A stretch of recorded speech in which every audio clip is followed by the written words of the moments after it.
The documentation had described it as a temporal cognition assessment, which was the kind of phrase that sounded like it meant something precise, while actually meaning almost nothing at all. Marcus Hale had read it 3 times on the drive over, in the back of a car, whose driver answered questions about the destination with the pleasant, impenetrable patience of someone who had been specifically briefed on Marcus Hale's tendency to ask questions. He was a theoretical physicist. He asked questions professionally. He asked them recreationally. He asked them in situations where other people had collectively decided that asking questions was not the done thing, which was most situations involving classified facilities and non-disclosure agreements, both of which had featured heavily in this particular Tuesday. The facility was built into the side of a research campus that Marcus recognized as existing in the official record, and not recognizing as containing anything like this. The architecture of the outer buildings was institutional and forgettable. The interior, once they were through 3 separate security thresholds, was not. The materials were wrong, not in a way he could immediately name, but in the way that a physicist notices when something has been engineered to tolerances that exceed the tolerances he is used to encountering. The lighting had a quality that suggested a different solution to the problem of illumination. The air had been processed in a way that made the air in every other building he had been in feel approximate. There were 12 of them in the initial assembly room. He recognized 2 by name and reputation, a cognitive systems researcher from Helsinki and a philosopher of physics from Cape Town whose work on temporal decision theory Marcus had cited in 4 separate papers.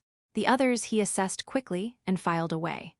All 12 had been told different things about why they were here, which Marcus established by the simple method of asking everyone within the first 15 minutes. The program director entered the room at precisely 9 o'clock, which suggested either punctuality as a value or punctuality as a demonstration, and Marcus had not yet decided which. She was tall, with the composed, structural authority of someone who had never needed volume to occupy a room. Her hair was dark, worn back with the functional simplicity of someone who had considered the question and resolved it. Her ears curved long and elegant, tapering to fine points that caught the light in a way the room's unusual illumination made quietly remarkable. She looked at the 12 of them with an attention that was individual rather than collective, the specific quality of a person who actually sees the people in front of them rather than the group they constitute. "Welcome," she said. "My name is Saravane. I am the director of this program. I will answer some of your questions now and the remainder when you have earned the context to understand the answers." Marcus noted that she had correctly predicted there would be questions and had already developed a framework for managing them. He noted this with professional respect and mild wariness. "What are we being assessed for?" he asked. She looked at him for a moment. "That," she said, "is one of the questions in the second category." The first trial was a decision simulation.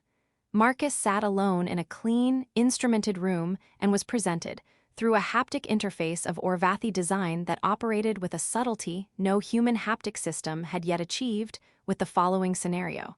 He knew, with certainty, that a bridge in a city he had visited would fail in 72 hours. He had no formal authority to close it.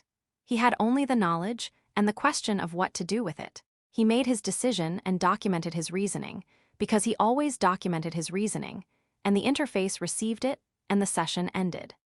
The second trial gave him foreknowledge of a scientific discovery, one that would benefit millions, but whose attribution would go to someone who had reached it through methods Marcus recognized as ethically compromised. He had the information before publication. He had choices. By the 5th trial, he had the shape of the thing. The scenarios were not testing his knowledge of physics. They were not testing his cognitive processing speed or his temporal reasoning in any technical sense. They were testing what he did when he knew something other people didn't. Specifically, whether he hoarded it, weaponized it, shared it, or found a fourth option that the designers had included in the assessment matrix as a variable they were curious about. He requested a meeting with Saravane on the morning of the 3rd day. Her response came within the hour. She would see him at 2 o'clock. No further information. He noted again the absence of hesitation and found it, again, more significant than reassuring. Her office was not the largest space in the facility.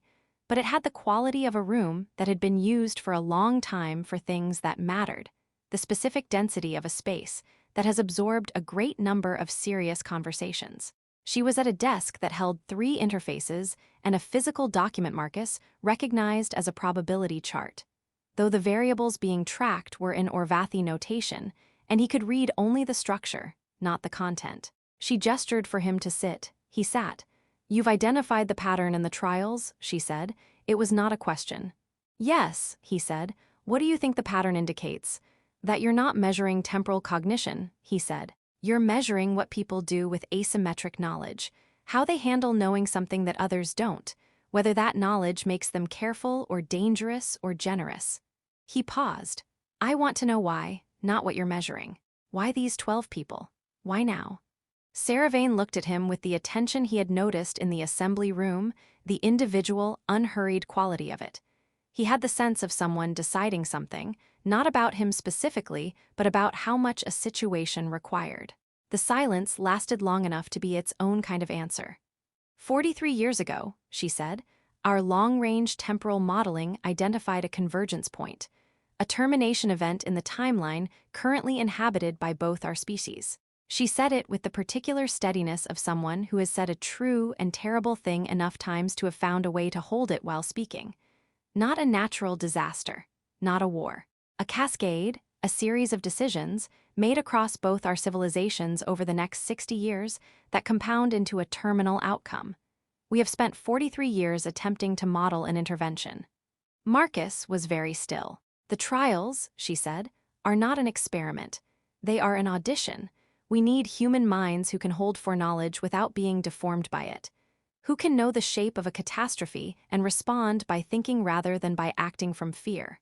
She looked at him. "It is, in our experience, a rarer quality than it should be." Marcus sat with this. "How many Orvathi know?" he asked. "Enough to sustain the research," she said. "Few enough to prevent the panic that forecloses the options we are trying to preserve." "And the 12 of us? You were selected from a pool of several thousand candidates across disciplines and nations. The final selection weight was heavily influenced by the 5th trial variable. The 4th option," he said. "Yes," she said. He looked at the probability chart on her desk. He could read the structure if not the content, the branching, the convergence points, the terminal nodes marked in a notation whose meaning he could infer from their position. He looked at the shape of the problem the way he looked at any problem, as a thing that had an architecture and therefore had, somewhere within it, a door. "You've been carrying this for 43 years, he said. "My predecessor carried it for 19 before me," she said. "Alone," he said, "not an accusation. In the way that certain responsibilities require," she said. Marcus nodded slowly. He looked at the chart again. "The cascade," he said. "Is it decisions of commission or omission?"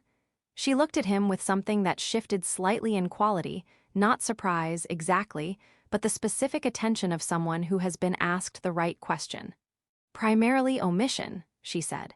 "Things not said, courses not corrected, knowledge not shared at the moments it was needed." He sat with that. The room held its specific density around them. "Then the intervention architecture," he said, "is probably not an event. It's a practice." She was very still. "You don't stop a cascade of omissions with a single action," he said. "You build a counterhabit, across both species. People who share knowledge when it's needed rather than holding it for advantage." He looked at her. "That's what the trials are selecting for. Not heroes, not decision makers. People who can be trusted to tell the truth at the right moment for the next 60 years across enough critical junctions to change the compound outcome." The silence this time had a different quality.